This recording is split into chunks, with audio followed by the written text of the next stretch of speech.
तो चलिए देखते हैं बिहार की भौगोलिक स्थिति, क्योंकि चैप्टर हम लोग पहले पढ़ चुके हैं, तो एक बार इसका तथ्यात्मक विश्लेषण करते हैं। ठीक है, देखिए बिहार जो है वो भारत के उत्तरी पूर्वी भाग में स्थित है। किस किस हिस्से में है? हाँ, नॉर्थ ईस्ट पार्ट में है। जैसे आप समझ लीजिए कि इस तरह से हम मैप का जब भी अध्ययन करते हैं तो मैप में ऊपर हमेशा क्या होता है? नॉर्थ, नीचे साउथ, दाहिने ईस्ट और बाएं क्या होता है? वेस्ट, और फिर एक डायरेक्शन ये होता है। इसको नॉर्थ ईस्ट बोलते हैं, ठीक है, इसको साउथ वेस्ट बोलते हैं, इसको साउथ ईस्ट बोलते हैं और इसको नॉर्थ वेस्ट बोलते हैं। ठीक है, तो बिहार हमारा किस भाग में स्थित है? नॉर्थ ईस्ट में है। ठीक है, भारत के नॉर्थ ईस्ट में है और क्षेत्रफल की दृष्टि से ये भारत का 13वां राज्य है, यानी 13वें स्थान पर है। 12 राज्य इससे क्षेत्रफल में बड़े हैं। तो क्षेत्रफल की दृष्टि से बिहार का स्थान कौन सा? 13वां। याद रखेंगे, क्षेत्रफल की दृष्टि से कौन सा स्थान है? 13वां। और जनसंख्या की दृष्टि से ये 3रे स्थान पर है। जनसंख्या की दृष्टि से 3रे स्थान पर। तो 3 प्रश्न तो अभी बन जाता है। पहला प्रश्न जो आप उससे हम पूछ लेते हैं कि बिहार भारत के किस भाग में स्थित है? तो उत्तर पूर्वी भाग में स्थित है। दूसरा ही प्रश्न है कि क्षेत्रफल की दृष्टि से भारत में बिहार का स्थान है, तो 13वां। और तीसरा प्रश्न है कि जनसंख्या की दृष्टि से भारत में बिहार का स्थान है, तो 3रा। ये 3 प्रश्न क्लियर है, दिमाग में एकदम रहना चाहिए क्लियर। अब इसका भौगोलिक विस्तार देखते हैं, है ना, अक्षांश और देशांतरीय विस्तार। ठीक है, बिहार का भौगोलिक विस्तार तो देखिए ऐसे पढ़ेंगे कि 24 डिग्री 20 मिनट 10 सेकेंड।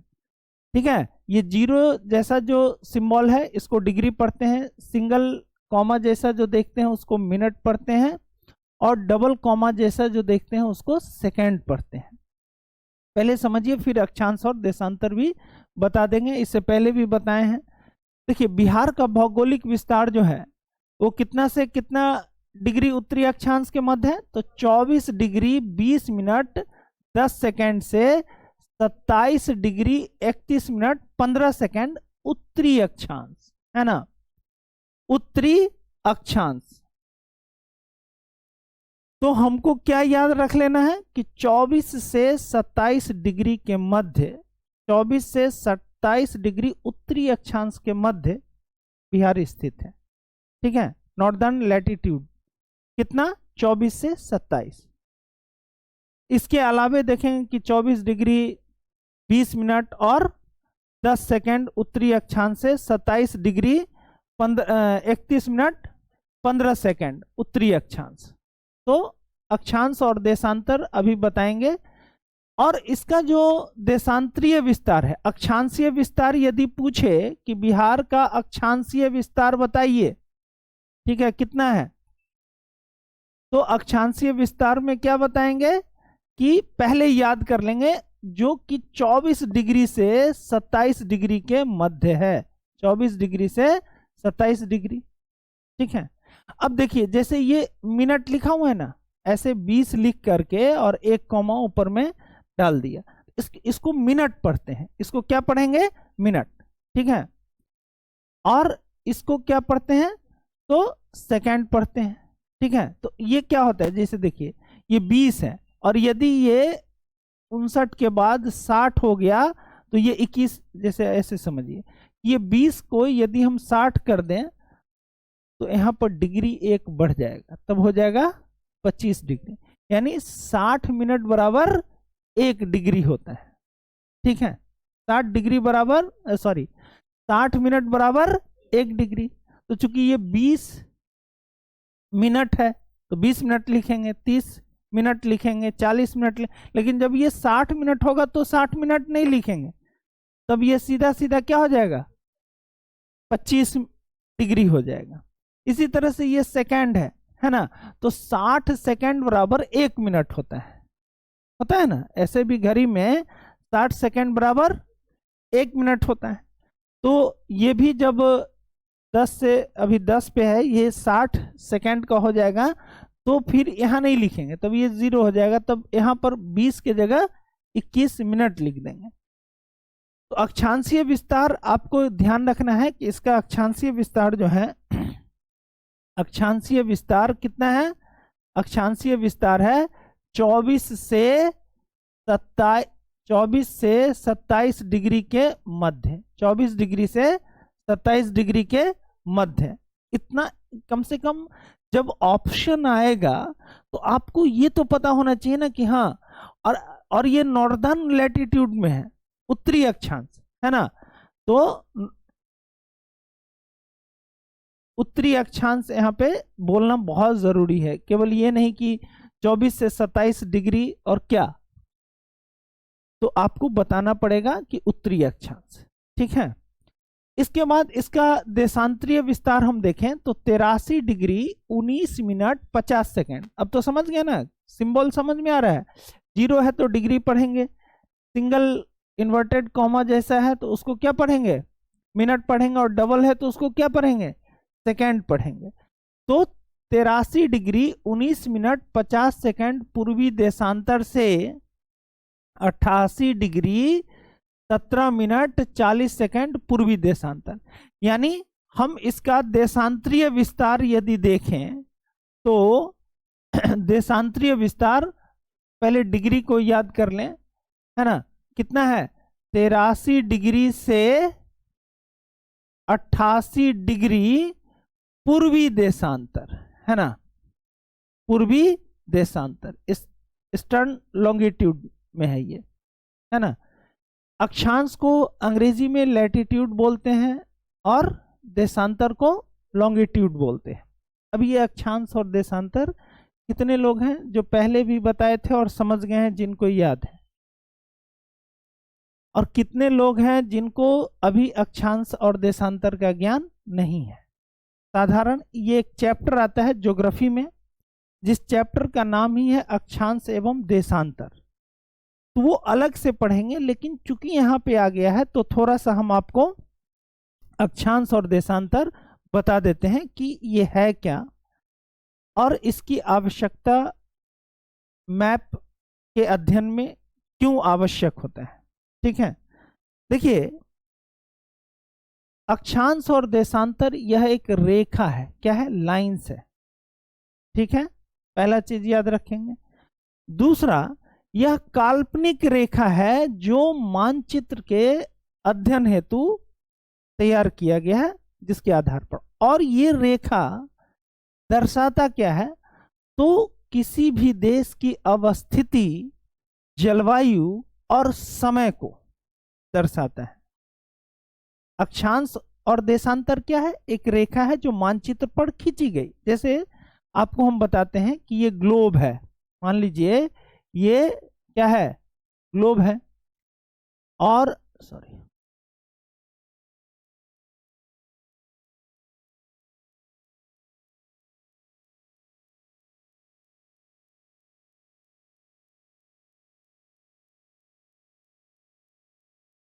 ये एक ग्लोब है, और इस पर जब आप कभी अपने ग्लोब देखें, मानचित्र, है ना, उस पर कुछ इस तरह की आपको रेखा खींची मिलेगी, ठीक है, कुछ इस तरह की रेखा आपको खींची हुई मिलेगी।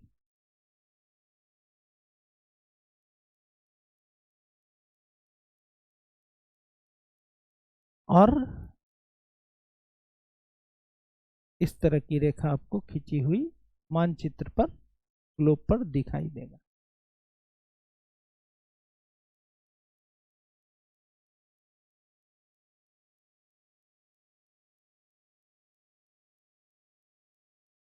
इस तरह, यही है अक्षांश और देशांतर।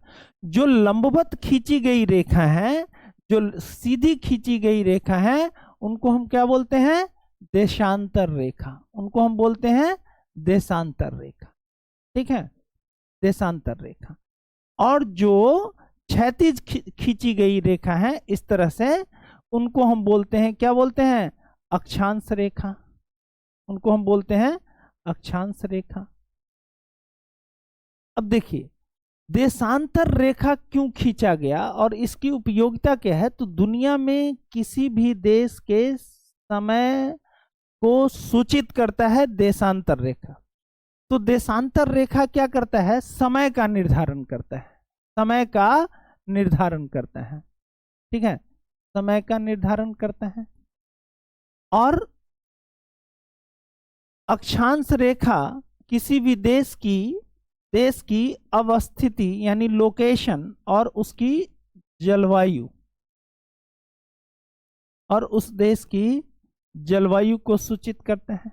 तो इस दोनों रेखा की उपयोगिता को समझ गए। जैसे देशांतर रेखा पूरे दुनिया का टाइम जोन कहां से निर्धारित किया गया है, जीएमटी से।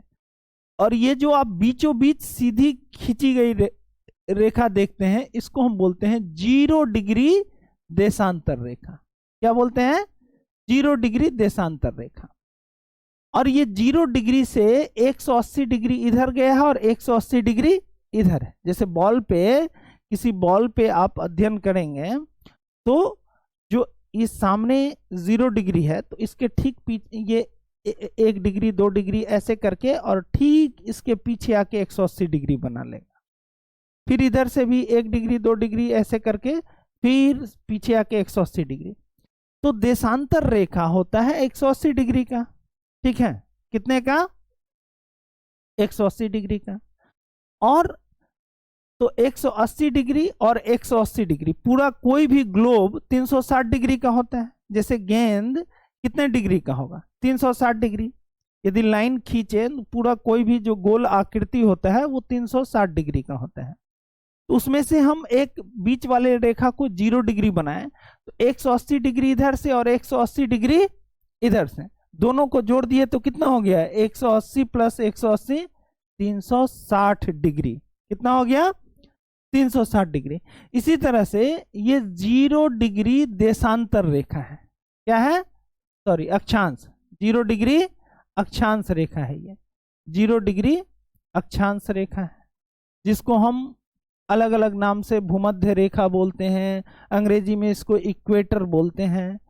और ये जो 0 डिग्री देशांतर रेखा है इसको हम GMT बोलते हैं, ग्रीनविच मीन टाइम। हाँ, ग्रीनविच मीन टाइम बोलते हैं। तो ये तो समय का निर्धारण करता है। देशांतर रेखा किसका निर्धारण करता है, समय का निर्धारण करता है।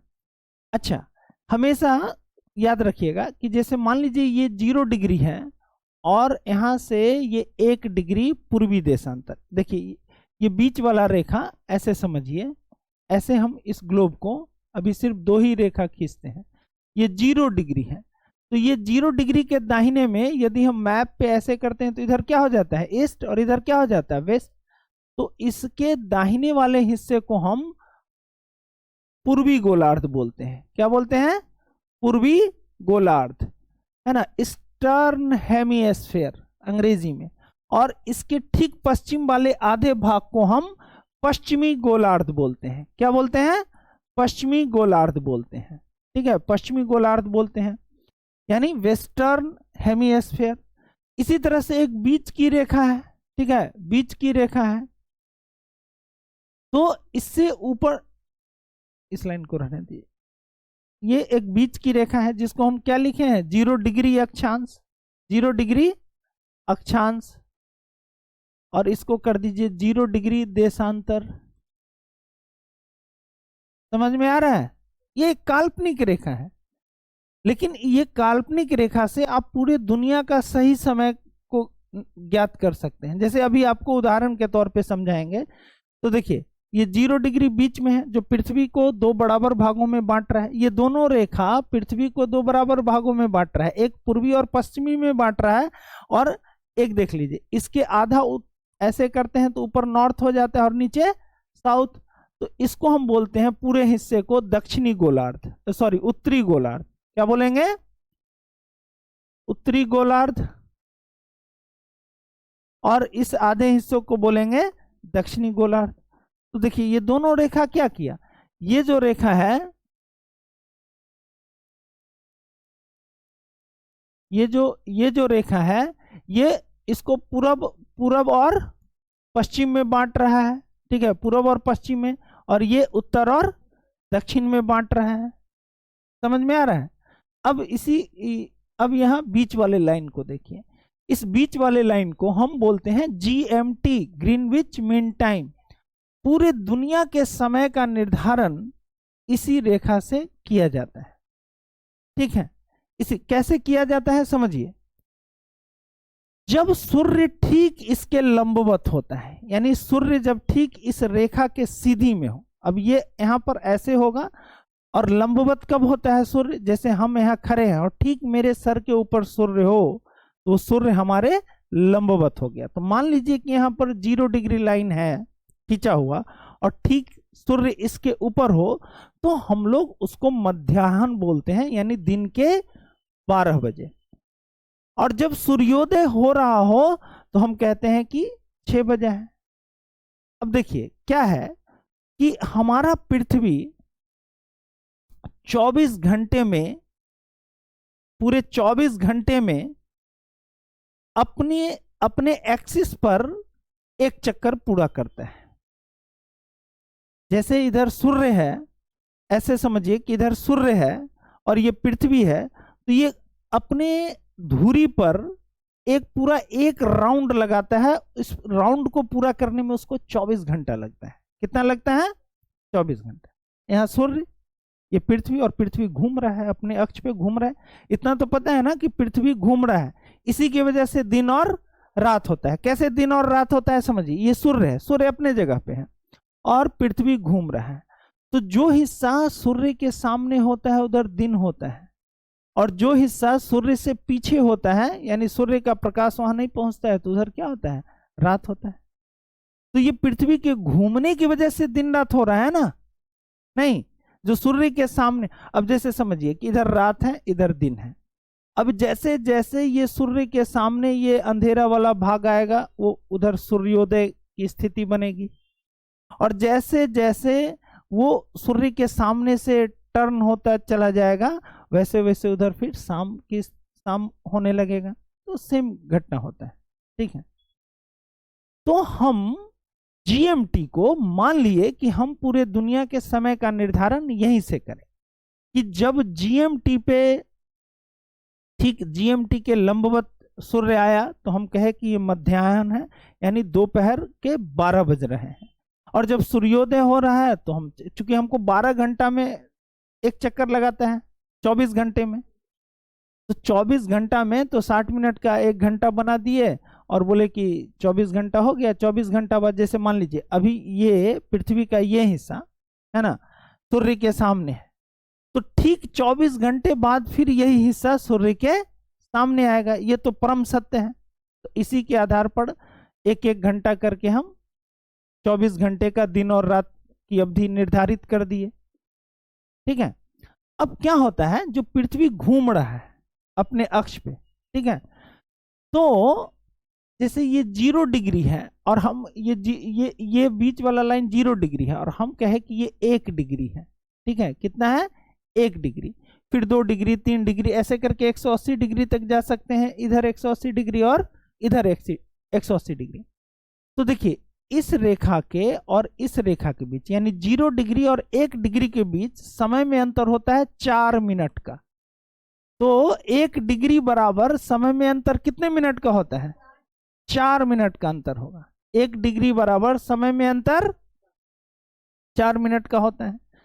तो यदि आपसे पूछे, एक सवाल सुनिएगा, यदि आपसे पूछे कि GMT, ग्रीनविच मीन टाइम पर सुबह के 6 बजे हैं, सुबह के 6 बजे हैं, 6 AM हो रहा हो, तो 1 डिग्री पूर्वी देशांतर, इसके इधर वाले भाग को पूर्वी बोलेंगे, है ना। 1 डिग्री पूर्वी, 2 डिग्री पूर्वी, 3 डिग्री पूर्वी, 4 डिग्री पूर्वी, ऐसे करके पूर्वी देशांतर। और इधर को 1 डिग्री पश्चिमी, 2 डिग्री पश्चिमी। तो चूंकि हमारा जो पृथ्वी है वो किधर से किधर घूमता है? वो पश्चिम से पूर्व की ओर घूमता है। किधर से घूमता है? पश्चिम से पूर्व की ओर, तो पूर्व का समय आगे होता है। तो आपसे सवाल हम पूछे, जरा गौर से सुनिएगा, 0 डिग्री पर हम कहे कि अभी सुबह के 6 बज रहे हैं, और आपसे पूछे कि 1 डिग्री पूर्वी देशांतर पर कितना बज रहा होगा, तो 1 डिग्री का अंतर आया, तो 1 डिग्री बराबर कितना मिनट हो रहा है? 1 डिग्री बराबर हो रहा है 4 मिनट। ठीक है, 1 डिग्री बराबर कितना हो रहा है? 4 मिनट। तो 6:04 हो जाएगा। क्यों? क्योंकि पूर्व का समय आगे होता है, तो पूर्व के देशांतर का समय पूछेगा तो जोड़ देंगे, है ना, पूर्व वाला जोड़ेंगे। यही पश्चिम का समय पूछ रहा होता। यदि हम आपसे पूछे कि यदि जीएमटी पर सुबह के 6 बजे हैं तो 1 डिग्री पश्चिमी देशांतर पर कितना बज रहा होगा, तो यहां सुबह का 6 है, 1 डिग्री बराबर 4 मिनट, तो 4 मिनट घटा देंगे तो कितना हो जाएगा? 5:56 हो रहा होगा। कितना होगा? 5:56। आ रहा है, समझ में आ रहा है अक्षांश और देशांतर? तो यहां से सवाल इसी तरह का पूछा जाता है। अब जैसे हम कहते हैं कि भारत का समय जीएमटी से कितना घंटा आगे है? 5.5 घंटा आगे है। इसका मतलब आपसे सवाल ऐसे पूछ सकता है कि यदि ये लंदन से ये लाइन निकला है, ग्रीनविच मीन टाइम, ग्रीनविच वेधशाला है जो लंदन में स्थित है, और वहां से जो लाइन गुजरा है उसी को जीएमटी हम बोलते हैं। तो यदि ये पूछ दे कि लंदन में अभी सुबह के 6 बजे हैं, तो दिल्ली का समय क्या हो रहा है, तो कैसे निकालेंगे? क्योंकि आपको बताए कि भारत का समय जीएमटी लाइन से 5.5 घंटा आगे है, तो 5.5 घंटा जोड़ देंगे। सुबह यदि लंदन में सुबह का 6 बज रहा है, तो 5.5 घंटा जोड़िए 6 में, तो कितना बज गया? 6 5 11 और आधा घंटा। तो दिल्ली में कितना बज रहा होगा? 11:30 बज रहा होगा, 11:30। तो मान लीजिए कि अब आपसे पूछा कि 0 डिग्री पर स्थित लंदन का समय सुबह के 6 बजे हैं, ठीक है, तो 10 डिग्री पूर्वी देशांतर पर स्थित कोई भी एक जगह ले लेते हैं, ठीक है। 10 डिग्री पूर्वी देशांतर पर स्थित किसी भी देश में किसी भी देश का समय कितना हो रहा होगा, ऐसे देखिए। इसको तो आप समझ गए। अब आपको पता है, हम एक सवाल पूछे कि 0 डिग्री देशांतर पर सुबह के 6 बजे हैं, तो पूछ रहे हैं कि 10 डिग्री पूर्वी देशांतर पर कितना बज रहा होगा, कितना बज रहा होगा। तो देखिए कितना डिग्री का अंतर आएगा? 10 डिग्री का, है ना। ये अंतर निकालना है, पहले अंतर निकालेंगे। यहां तो सीधा है तो निकाल दे रहे हैं ना, वहां ऐसे सीधा नहीं रहेगा। 0 डिग्री पर 6 बज रहा है, 10 डिग्री, तो अंतर समय में ये डिग्री में कितना का अंतर आ रहा है? 10 डिग्री का, ठीक है, 10 डिग्री का। तो 1 डिग्री बराबर कितना मिनट होता है? 1 डिग्री बराबर होता है 4 मिनट। तो 10 डिग्री बराबर, 10 डिग्री बराबर क्या हो गया? 10 गुने 4, 10 गुने 4 बराबर 40 मिनट का अंतर। तो 0 डिग्री पर 6 बज रहा है, तो 10 डिग्री पूर्वी देशांतर पर क्या करेंगे? 40 मिनट उसमें जोड़ देंगे, तो 6:40 हो रहा होगा। समझ में आ रहा है? तो अक्षांश और देशांतर का हम उपयोगिता बता रहे हैं। जैसे आप समझिए, ये तो देशांतर का एक सवाल बनाइए कि 10 डिग्री पूर्वी देशांतर पर, पूर्वी देशांतर पर सुबह के 6 बजे हैं, सुबह के 6 बजे हैं, तो 20 डिग्री पूर्वी देशांतर पर कितना बज रहा है? 20 डिग्री पूर्वी देशांतर का समय बताइए। तो कैसे निकालेंगे समय? पहले देशांतर, ये अंतर निकालेंगे। तो अंतर कैसे निकालते हैं? तो 20 डिग्री माइनस 10 डिग्री, तो कितना हो गया? 20 में से 10 गया तो अंतर निकल गया ये 10 डिग्री। अब 10 डिग्री को हमको पता है कि 1 डिग्री बराबर कितना होता है, 4 मिनट होता है, नहीं तो 1 डिग्री बराबर 4 मिनट होता है, तो 10 डिग्री बराबर कितना होगा, 40 मिनट होगा। इसका भी आंसर क्या है, तो यहाँ पर निकाल दिए 10 गुने 4 बराबर हो गया 40 मिनट। तो ये पूर्वी देशांतर पूछ रहा है, तो पूर्वी देशांतर में जो समय दिया रहेगा उसमें क्या करेंगे, ये 40 मिनट जोड़ देंगे, तो हो जाएगा 6:40। क्लियर है, हाँ समझ में आ रहा है। इसी तरह से जो अक्षांश रेखा होता है, अक्षांश रेखा है ना, ये 0 डिग्री अक्षांश है। देखिए ये जलवायु का निर्धारण करता है, ये 0 डिग्री अक्षांश है। सूर्य सालों भर इस रेखा के लंबवत होता है। क्या होता है, लंबवत होता है। और यहां से 1 2 करके 23.5 डिग्री यदि आप उत्तर की ओर जाते हैं, 23.5 डिग्री नॉर्थ लैटिट्यूड पे होते हैं, यानी 23.5 डिग्री उत्तरी अक्षांश की तरफ जाते हैं, तो उस रेखा को हम बोलते हैं कर्क रेखा, कर्क रेखा। और यहां से 23.5 डिग्री दक्षिण की तरफ आते हैं, तो इस रेखा को हम बोलते हैं मकर रेखा। और सूर्य सालों भर जो है वो इसी तीनों रेखा के इर्द गिर्द घूमता रहता है। ये हम आपको डायग्राम पे दिखाएंगे जब पढ़ाएंगे ज्योग्राफी, ये तो बिहार का भूगोल है, वो आपकी जानकारी के लिए हम अक्षांश और देशांतर बता देते हैं। तो जैसे अभी क्या है कि सूर्य जो है साल में कभी दक्षिणायन होता है, इस रेखा के ऊपर लंबवत होता है, कभी इस रेखा के ऊपर लंबवत होता है। इस 0 डिग्री अक्षांश को हम बोलते हैं भूमध्य रेखा, क्योंकि ये पृथ्वी के मध्य में है इसलिए हम इसको बोलते हैं भूमध्य रेखा, या अंग्रेजी में हम इसको इक्वेटर बोलते हैं। क्या बोलते हैं, इक्वेटर, ठीक है, इक्वेटर। या फिर हम इसी रेखा को विषुवत रेखा भी बोलते हैं, ठीक है, लेकिन अंग्रेजी में इक्वेटर बोलते हैं, भूमध्य रेखा या विषुवत रेखा बोलते हैं, बीच वाले रेखा। तो अब देख लीजिए कि सूर्य जब दक्षिणायन होता है, यानी सूर्य जब इस रेखा के लंबवत होता है, लंबवत मतलब जहां सीधे सूर्य का प्रकाश जा रहा हो, और भारत कहाँ स्थित है, कर्क रेखा के पास। तो यहां पर क्या होता है कि जब सूर्य मकर रेखा पर होता है तो भारत में ठंडी होती है, ठंडा का मौसम होता है। क्यों, क्योंकि तब सूर्य की किरणें तिरछी पड़ रही होती हैं, तो इससे सूर्यताप कम प्राप्त होता है। सूर्य का तापमान, जिसको अंग्रेजी में इंसोलेशन बोलते हैं, सूर्य की किरणें तिरछी होती हैं, सूर्य की किरणें तिरछी होती हैं, इसलिए भारत में उस समय ठंडा होता है। अब धीरे धीरे सूर्य क्या होगा, जाते जाते अब आ रहा है, अब उत्तर की तरफ आ रहा है। मार्च में सूर्य आ जाएगा इक्वेटर पे, और मार्च के बाद वो धीरे धीरे किधर की तरफ खिसकेगा, कर्क रेखा की तरफ। और जब इस रेखा के लंबवत सूर्य होगा तो क्या होगा, भारत में भीषण गर्मी होगा, और यहाँ पर क्या होगा, ठंडा होगा। यानी ऑस्ट्रेलिया जो कि मकर रेखा के निकट है, उधर ठंडा होगा, तो उधर का लोग स्वेटर पहन के घूम रहा होगा, और हम लोग हाफ टी शर्ट पहन के घूम रहे होंगे, नहीं।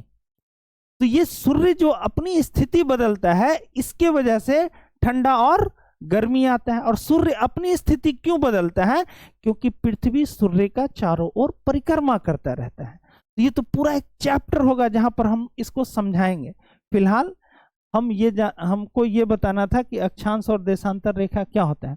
तो देखिए यहाँ पर जो होता है सालों भर क्या होगा, ये जो इक्वेटर है ये हमेशा कर्क और मकर रेखा के बहुत नजदीक है, और सूर्य की किरणें यहाँ सालों भर लंबवत पड़ती हैं, तो यहाँ पर सालों भर गर्मी होगा। ये रेखा जिस भी देश से गुजरता होगा वहां पर क्या होगा, सालों भर सूर्य की किरणें लंबवत होंगी।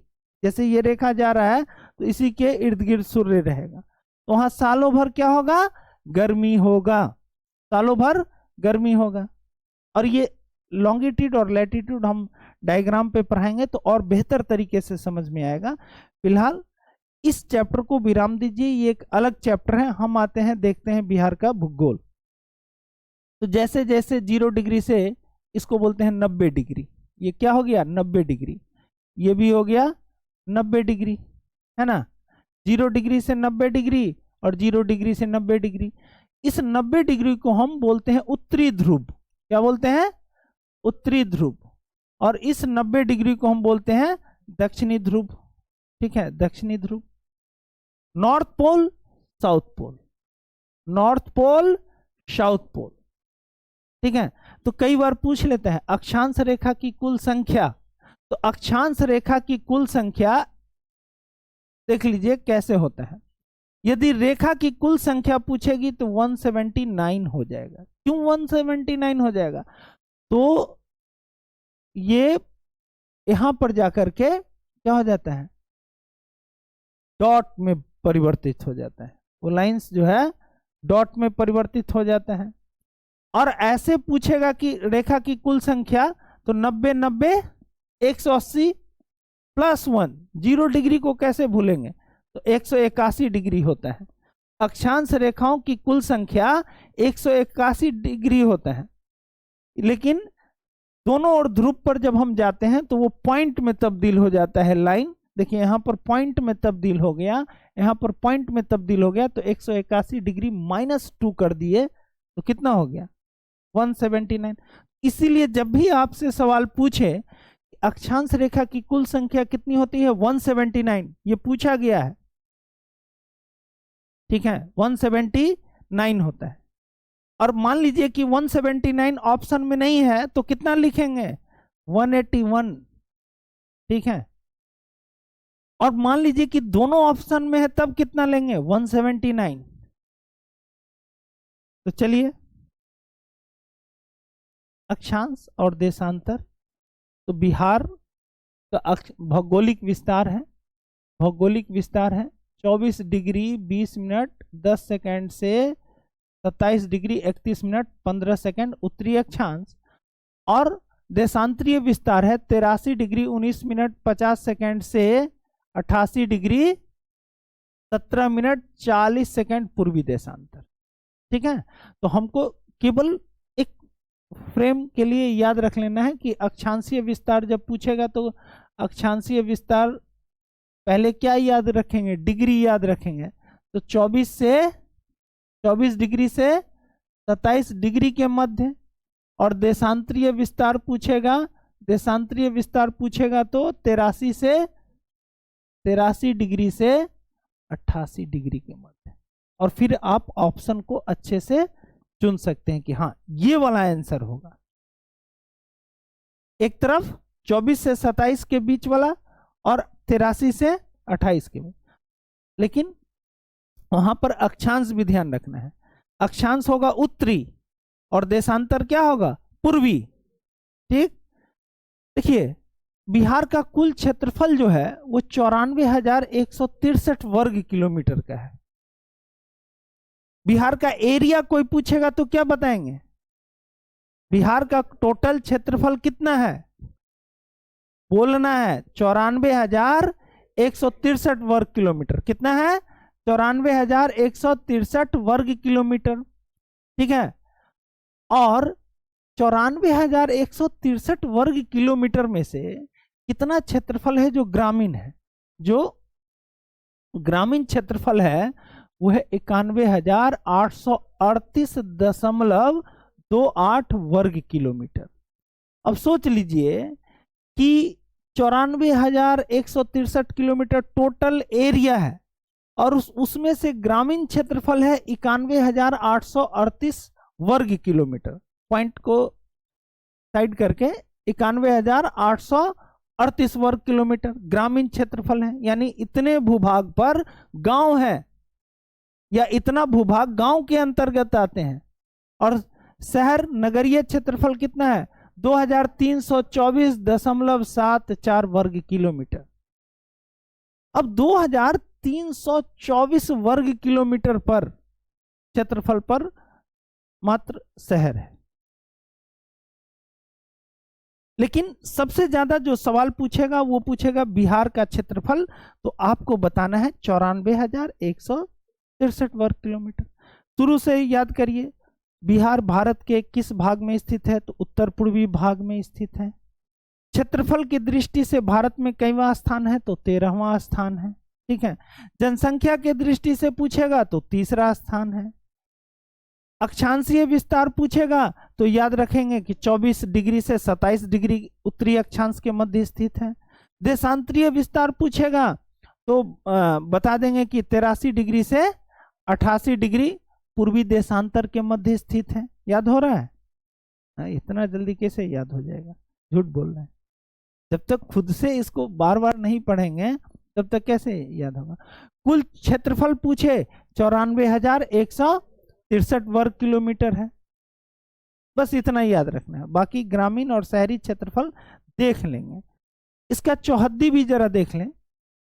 बिहार पूरब से पश्चिम की ओर जो इसकी चौड़ाई है, बिहार की चौड़ाई, वो पूरब से पश्चिम वाला जो भाग है वो चौड़ाई है, वो है 483 किलोमीटर। बिहार की चौड़ाई कितनी है? 400। खाना खा के नहीं आए? बोल्ड बोलिए। हम भी नहीं खा के आए हैं, बोलते हैं ना जोर से। हाँ, 483 किलोमीटर। और लंबाई पूछे तो 345 किलोमीटर। तो चौड़ाई ज्यादा है कि लंबाई ज्यादा है? तो चौड़ाई ज्यादा है, यानी ऐसे देखिए, ये हो गया चौड़ाई क्या हो गया? पूरब से पश्चिम, है ना, ईस्ट टू वेस्ट जो है ये हो गया चौड़ाई। तो चौड़ाई कितना है? 483 किलोमीटर। और लंबाई पूछे जो कि नॉर्थ से साउथ है, तो लंबाई कितना है? 345 किलोमीटर। तो बिहार का लंबाई और चौड़ाई ध्यान में रख लेना है। चौड़ाई ज्यादा है, 483 किलोमीटर का है, और लंबाई कम है, 345 किलोमीटर है। और इसका आकार कैसा है? आयताकार है। ठीक है। यदि आपसे पूछे कि बिहार की आकृति कैसी है, वहां मैप पे आप देख सकते हैं, तो रेक्टेंगल है, आयताकार है। तो हमको लंबाई बोलिए बिहार का कितना है? 345 किलोमीटर। और चौड़ाई बोलिए। हाँ, ये हो गया लंबाई और ये हो गया चौड़ाई। ठीक है। तो लंबाई, अच्छा, बिहार की आकृति कैसी है? तो आकृति पूछेगा तो बताएंगे कि आकृति है आयताकार। ठीक है, आकृति आयताकार है। देखिए, बिहार किस देश के साथ अंतरराष्ट्रीय सीमा बनाती है? तो नेपाल। नेपाल कोई राज्य तो है नहीं, नेपाल एक अलग देश है।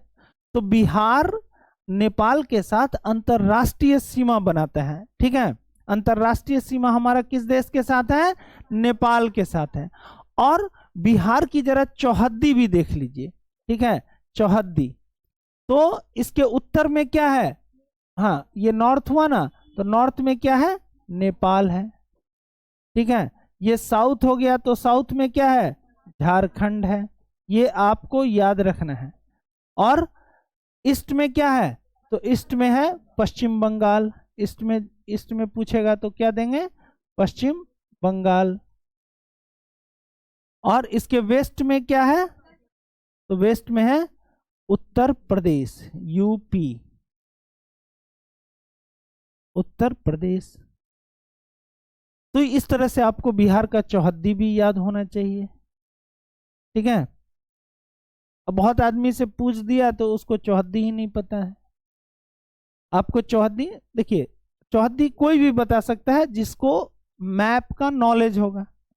किसी भी राज्य का वो चौहद्दी बता सकता है जो मैप का अध्ययन करता हो, जो निरंतर भारत का मानचित्र देखता हो।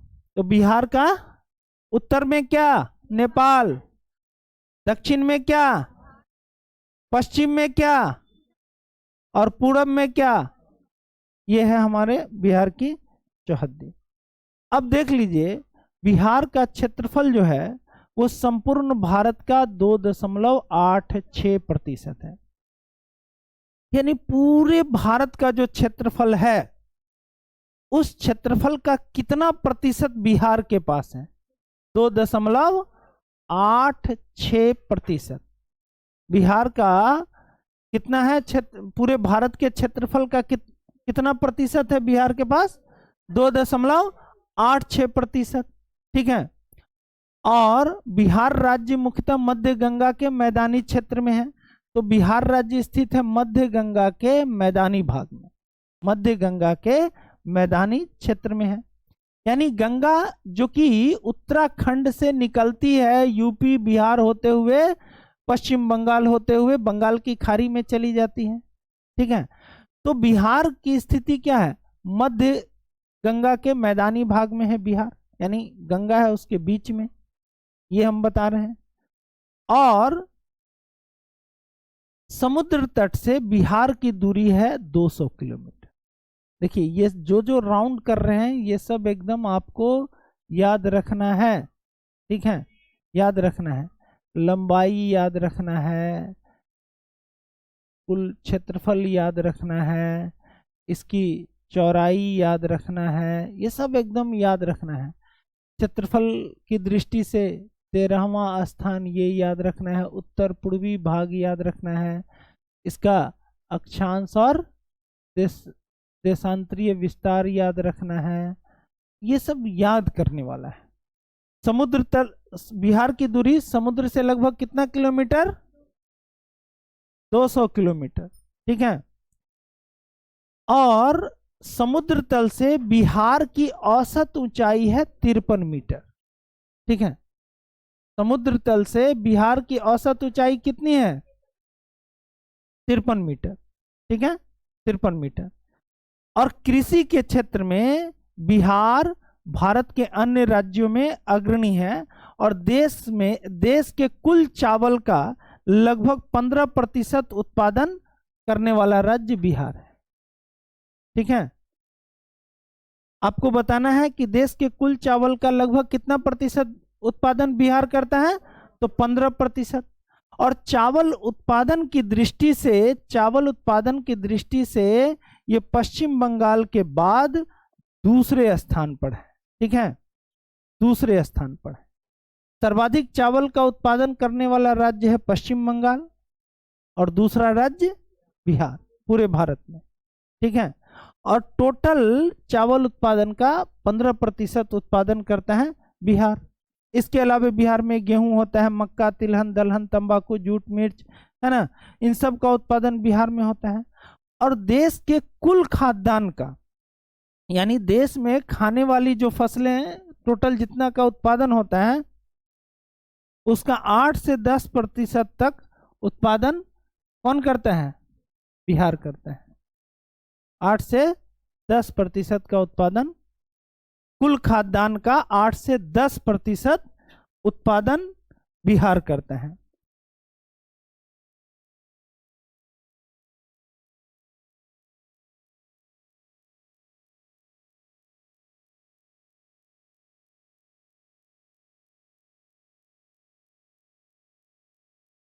अब देख लीजिए,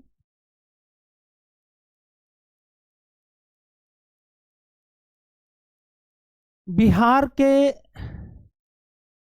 7 ऐसे जिले हैं जिनकी सीमा नेपाल से लगती है। यह सवाल ऐसे पूछे कि बिहार के कुल कितने जिलों की सीमा नेपाल के साथ साझा करती है, तो आंसर क्या लेंगे? 7 जिले। कुल 7 जिले हैं। कौन कौन जिला है? तो किशनगंज, अररिया, सुपौल, मधुबनी, सीतामढ़ी, पूर्वी चंपारण और पश्चिमी चंपारण। पूर्वी चंपारण बोलते हैं मोतिहारी को। पूर्वी चंपारण किसको बोलते हैं? हाँ, पूर्वी चंपारण बोलते हैं मोतिहारी को। तो पूर्वी चंपारण जब पूछेगा तो आप समझ जाएं कि मोतिहारी का बात हो रहा है। और पश्चिमी चंपारण किसको बोलते हैं? पश्चिमी चंपारण बोलते हैं बेतिया को। इसी तरह से कई जिले के बारे में बताए हैं। पश्चिमी चंपारण हो गया बेतिया, बेतिया हो गया पश्चिमी चंपारण। ठीक है, अब आगे देखिए कि कुल कितने जिले हैं बिहार के जिनकी सीमा नेपाल के साथ लगती हैं तो 7 जिले हैं। वो कौन कौन से हैं? किशनगंज, अररिया, सुपौल, मधुबनी, सीतामढ़ी, पूर्वी चंपारण, पश्चिमी चंपारण। इन सभी जिले ये वो जिले हैं जिनकी सीमा नेपाल के साथ लगती हैं। इसके अलावा झारखंड के यूपी के साथ कितने जिले? यूपी के साथ 7 जिले की सीमा लगती है। ठीक है, उसमें कितना लिखाए थे इससे पहले? 7।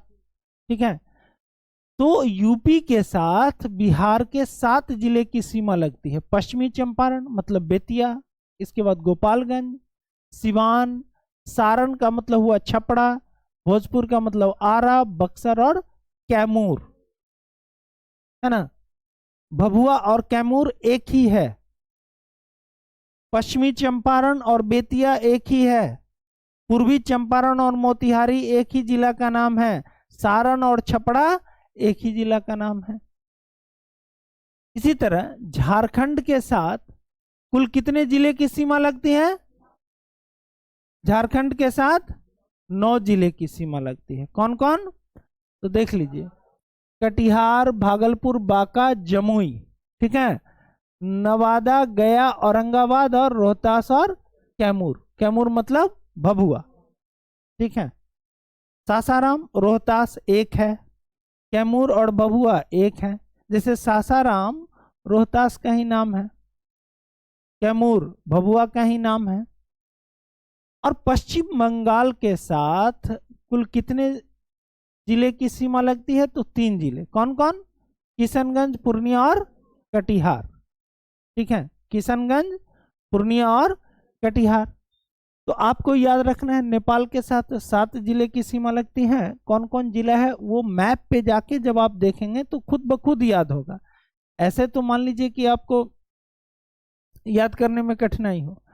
इसके अलावा यदि आप देखें कि झारखंड के साथ कितने, यूपी के साथ कितने जिले की सीमा लगती है, तो वो भी 7। नेपाल के साथ भी 7, यूपी के साथ भी 7। पश्चिमी चंपारण, गोपालगंज, सिवान, सारण, भोजपुर, बक्सर, कैमूर। झारखंड के साथ 9।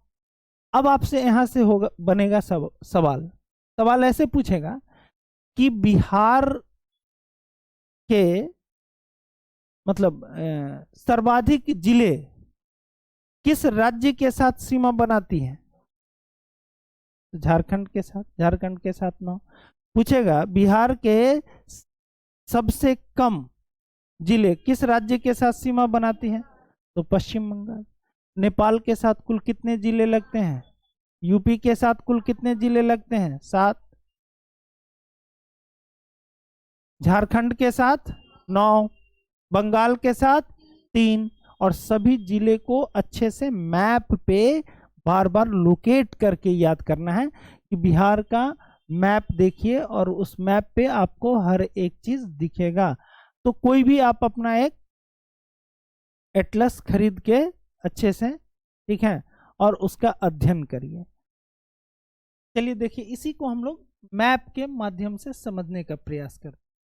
देखिए, मैप देखना बहुत जरूरी है। मैप में हम लोग क्या देखें तो सबसे पहले कि नेपाल के साथ कौन कौन से जिले हैं जिसकी सीमा लगती है। वेस्ट बंगाल के साथ कौन कौन से जिले हैं जिसकी सीमा लगती है। उत्तर प्रदेश के साथ किन जिलों की सीमाएं लगती हैं और झारखंड के साथ कुल कितने जिलों की सीमाएं लगती हैं। तो सबसे पहला कि नेपाल के साथ कुल कितने जिलों की सीमाएं लगती हैं? तो 7 जिले। 7 जिले की सीमा लगती है। तो सबसे पहले देखिए कि वो 7 जिला कौन कौन से हैं जिसकी सीमा नेपाल के साथ लगती है। तो देखिए, ये पूरा जो आप देख रहे हैं ये नेपाल है ना। ये इस तरह से हम टिकेट कर देते हैं लाइन को।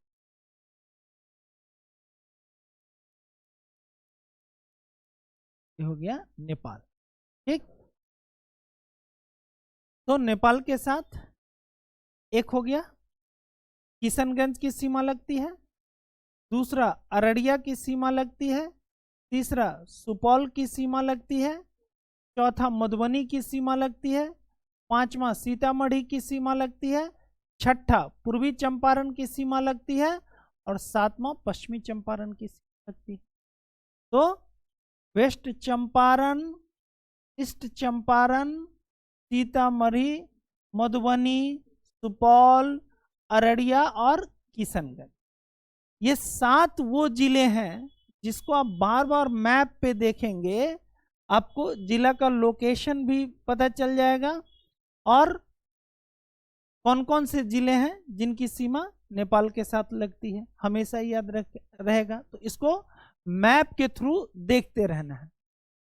दूसरा है कि वेस्ट बंगाल के साथ कौन कौन से जिले हैं जिनकी सीमा लगती है। तो देखिए ये पूरा का पूरा क्या है, ये वेस्ट बंगाल है, ठीक है, ये वेस्ट बंगाल है।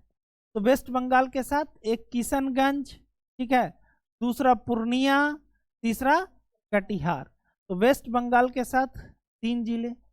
अब यहाँ पर ये भी ध्यान रखना है कि वो कौन सा जिला है जिसकी सीमा नेपाल और वेस्ट बंगाल दोनों के साथ लगती है। तो आंसर क्या हो जाएगा, किशनगंज। किशनगंज की सीमा नेपाल और पश्चिम बंगाल दोनों के साथ लगती है।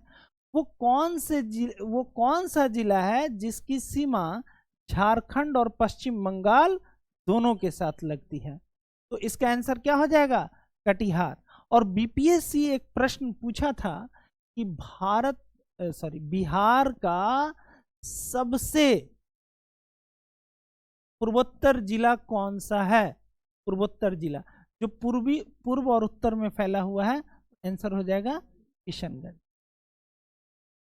आंसर क्या होगा, किशनगंज।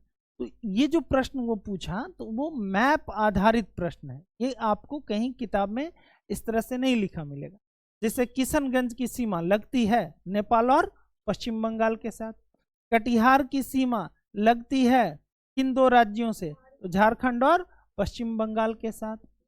सिमिलरली इसी तरह से जो पश्चिमी चंपारण है, इसकी सीमा एक तरफ तो नेपाल से लगती है और दूसरी तरफ उत्तर प्रदेश यूपी से, ठीक है। तो बिहार का वो कौन सा जिला है जिसकी सीमा नेपाल और यूपी दोनों से लगती है। नेपाल और यूपी से कटिहार, पश्चिमी चंपारण है ना, नेपाल और यूपी से, ठीक है। उसके बाद यूपी से किस किस जिले की सीमा लगती है, तो देखिए एक तो पश्चिमी चंपारण का लगता है, दूसरा गोपालगंज, तीसरा सिवान, चौथा सारण, पांचवा भोजपुर, छठा बक्सर, सातवां कैमूर और एक 8वां रोहतास। यानी आपको यूपी से कुल 8 जिले है ना, यूपी से कुल कितने जिले की सीमा लगती है, 8 जिले की सीमा, सॉरी यूपी से 7 जिला है ना, हाँ नहीं रोहतास का झारखंड से लगता। यूपी से कुल कितने जिले, यूपी से 7 ही है ना, ठीक है। तो यूपी से 7, इसको हटाइए, झारखंड से लगता। तो यूपी से कुल 7 जिले की सीमा लगती है। कौन कौन, पूर्वी चंपारण, गोपालगंज, सिवान, सारण, भोजपुर, बक्सर और कैमूर। कैमूर को भभुआ भी बोलते हैं। तो एक तरफ आप मैप के जरिए आप इन चीजों को देख सकते हैं, मैप के जरिए इस तरह से आप अध्ययन कर सकते हैं। झारखंड से कुल कितने जिले की सीमा लगती है, तो झारखंड से पश्चिम बंगाल से 3 हो गया। अब झारखंड से देख लीजिए, एक कटिहार का सीमा लगता है, दूसरा भागलपुर का लगता है, तीसरा बांका का लगता है, चौथा जमुई का, 5वां नवादा, 6ठा गया, 7वां औरंगाबाद, 8वां रोहतास और 9वां कैमूर। यानी यहाँ पर झारखंड के साथ कुल 9 जिले याद कर लेंगे। उसमें कितना दिया, पहले कितना बोले थे, 9 ही बोले थे ना, हाँ झारखंड से लगता है ना, यूपी में 7 ही है। 2 चीज पूछ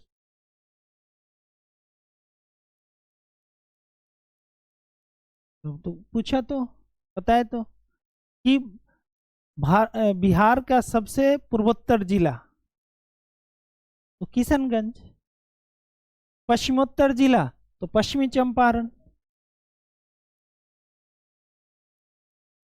नहीं, डायग्राम जब मुख्य परीक्षा में डायग्राम पूरे बिहार का है ना, पूरे बिहार का डायग्राम आपको सीखना चाहिए। मतलब ये वाला इस तरह से सीख करके जाना चाहिए, ताकि थोड़ा बहुत जो होता है ना वो आपको,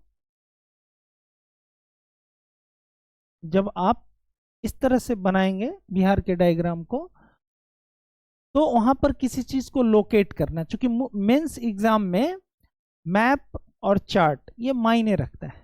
ठीक है, अच्छे अंक यदि आपको प्राप्त करने हैं मुख्य परीक्षा में, तो आपको इसका अभ्यास करना चाहिए। तो जैसे बिहार का मानचित्र का अभ्यास करें, और जिले का लोकेशन पता होना चाहिए। ठीक है, लोकेशन पता होना चाहिए। यहाँ इधर पश्चिमी चंपारण है, रोहतास, कैमूर, बक्सर, औरंगाबाद, हर एक का लोकेशन पता होना चाहिए कि किसके बगल में कौन सा जिला है।